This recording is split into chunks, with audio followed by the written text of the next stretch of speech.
محدودیت انسان کی یہی ہے کہ انسان جتنا بھی کوشش کرے، یہ ذکر ایسا ہے کہ نہ لفظوں میں سمیٹا جا سکتا ہے، نہ کسی زمانے میں ختم کیا جا سکتا ہے۔ یہ جاری اور ساری ہے اور جاری اور ساری رہے گا۔ کیوں؟ کیونکہ بہرحال یہ ذکر ہی ہے جس نے قوموں کو بیدار رکھا ہوا ہے۔ ایک شخص جو ہے وہ تالقان کے پہاڑوں میں جانوروں کو چرا رہا تھا، تو اسے قرآن کی آیات تلاوت کی آواز آئی۔ قرآن کی آیتوں نے اس کے وجود پر اثر کیا اور اس نے اس کام کو چھوڑا اور نجف کے حوضے چلا گیا۔ ایک شخص کہتا ہے کہ میں حرم امیر میں تھا زیارت پر، اور میں بہت تڑپ رہا تھا کہ مجھے خدا کوئی نشانی دکھائے، کوئی ایسی چیز دکھائے کہ جس سے پتہ چلے کہ میری زیارت قبول ہوئی ہے، میرے معاملات کچھ بہتر ہیں۔ تو میں بڑا ڈھونڈ رہا تھا کہ مجھے کوئی ایسی چیز، کوئی شخص ملے۔ کہتے ہیں اسی حالت میں حرم سے باہر نکلا اور ایک مدرسے میں حیات میں جا کے بیٹھ گیا۔ تھوڑی دیر بعد اذان کی آواز آئی اور پھر میں نے دیکھا کہ اوپر کے حجرے کا دروازہ کھلا اور ایک بہت ہی نورانی سا چہرہ مجھے نظر آیا۔ میری جیسی اس پر نظر پڑی تو میں سمجھ گیا کہ یہ وہی چہرہ ہے کہ جو میری مشکل کو حل کرے گا۔ نماز ختم ہوئی، میں اس حجرے میں گیا اور بیٹھا رہا۔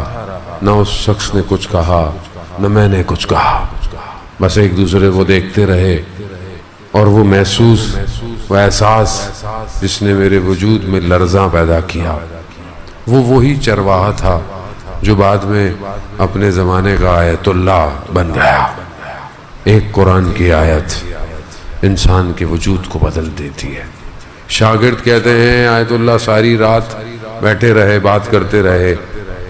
فجر کی نماز کے لیے جب ہم بیدار ہوئے تو ہم نے ان کو مردہ پایا، اور وہ خادم کو یہ کہہ گئے تھے کہ میں لیٹ رہا ہوں قبلہ رخ کر کر، بس جب اذان ہو تو بتا دینا میں دنیا سے جا رہا ہوں۔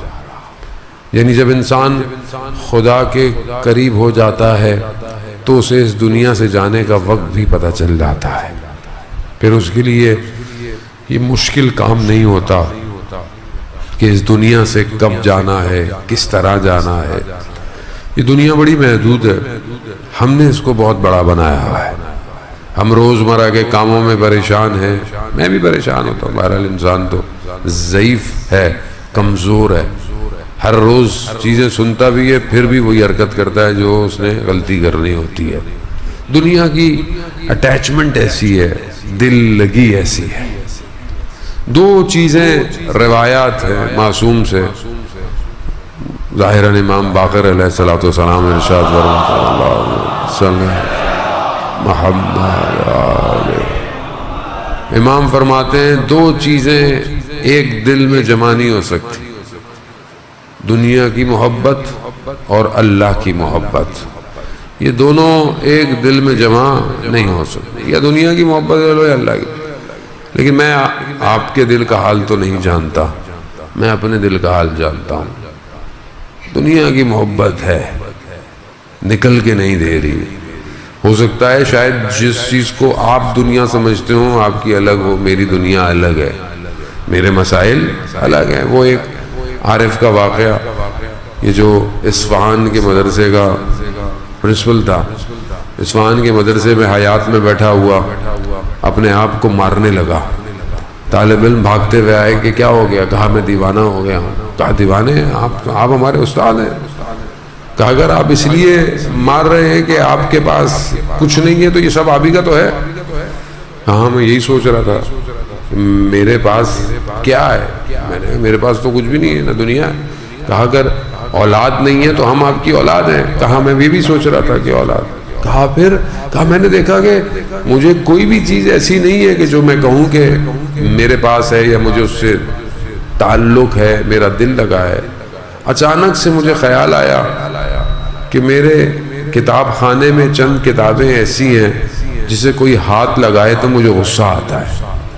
تو میں نے سوچا کہ 80 سال زندگی ہو گئی، چند کتابوں کی محبت اپنے دل سے نکال نہیں پایا. ہر شخص کی دنیا الگ ہے، میری دنیا الگ ہے، ہو سکتا ہے میرے مسائل الگ ہوں، جس چیز پر میں پریشان ہوتا ہوں وہ الگ ہو. اسی طرح ایک بچہ کسی اور چیز پر پریشان ہوتا ہے، ایک بزرگ کسی اور چیز پر. ہر شخص کی اٹیچمنٹ ہے اس دنیا سے، اور اصل یہی ہے کہ ہمیں اس اٹیچمنٹ کو تھوڑا سا لوز کرنا ہے، تھوڑا سا چھوڑنا ہے. اور یہ چھوڑ ہم خود نہیں سکتے جب تک خدا نہ چاہے. خدا جسے چاہتا ہے اس کے دل میں اپنی عبادت کی محبت ڈالتا ہے. کل میں نے حدیث صاحب کی خدمت میں بیان کی، اس کا ایک کچھ حصہ بیان کیا. آج میں کوشش کروں اس کو پورا کروں تاکہ آپ سے التماس سے دعا لوں.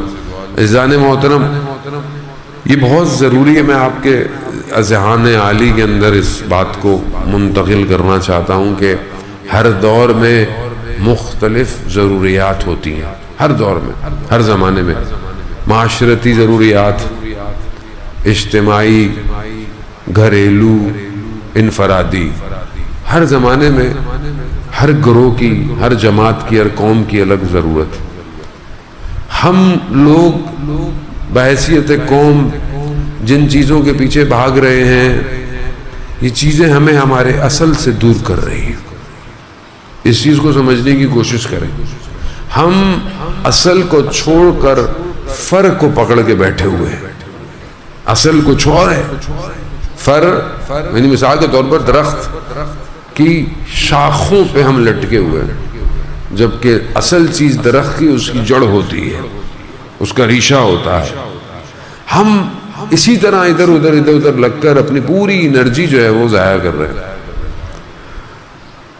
جبکہ ہمارے مسائل حقیقی طور پر کچھ اور ہیں اور ہم اس کی طرف متوجہ نہیں ہیں. حدیث جو میں نے آپ کی خدمت میں پیش کی کہ پروردگار کہتا ہے کہ جو میری رضا عمل پر راضی ہو جائے میں اسے 3 چیزیں دیتا ہوں. پہلا شکر بغیر نادانی کے، دوسرا ذکر جسے وہ بھولتا نہیں ہے. 2 چیزیں میں نے کل آپ کی خدمت میں بیان کی. تیسری چیز خدا کہتا ہے کہ میں اسے اپنی محبت چکھاتا ہوں تاکہ وہ دنیا کی محبتوں کو بھول جاتا ہے. یعنی جسے خدا کی محبت مل جائے اسے دوسری محبتیں دنیا کی کیا کریں گی.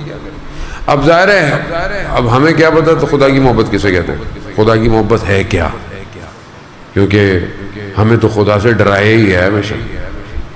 آج میرے ایک رشتہ دار کہنا کہ میں تمہاری مجلس سن رہا تھا تو مجھے سمجھ میں آیا تمہارا خلاصہ. میں نے کہا کیا؟ کہہ رہا تمہارا کام ڈرانا ہے، خالی لوگوں کو ڈراتے بہت ہو، موت، قبر. میں سمجھ گیا ہوں تم ڈرانے کے لیے آئے ہو. میں نے کہا بھائی ہم اتنے ریلیکس ہو گئے کہ اگر اب ہمیں ڈرایا نہ جائے تو ہم لوگ سیدھے نہیں ہوں گے، کیونکہ ہم لوگوں کو اتنا آسان کر دیا نا. زندگی تو مسئلہ ہی نہیں ہے، وہ تو مولا وارث ہے، ٹینشن کوئی لینے کی ضرورت نہیں. ہمیں اتنا ریلیکس کیا گیا ہے کہ ہم اتنی مشکل میں آ گئے ہیں کہ ریلیکسیشن بھی ہمیں مشکل لگ رہی ہے. عزیزان محترم، اگر شریعت اتنی امپورٹنٹ نہ ہوتی تو خدا اپنے حبیب کو غار حرا سے نیچے نہ اتارتا. اگر صرف رسول کو دینا تھا نا تو کیا ضرورت تھی رسول نیچے اترتے، زحمت، سختیاں، 3 سال شیب ابی طالب پیٹ پہ پتھر باندھے. کیا ضرورت تھی ہجرت کی؟ کیا ضرورت تھی جنگوں کی؟ کیا ضرورت تھی؟ اگر سب اتنا ریلیکس ماحول ہوتا تو پھر 1,24,000 پیغمبر کیوں آئے؟ پھر امام نے کربلا میں اپنی قربانی کیوں دی؟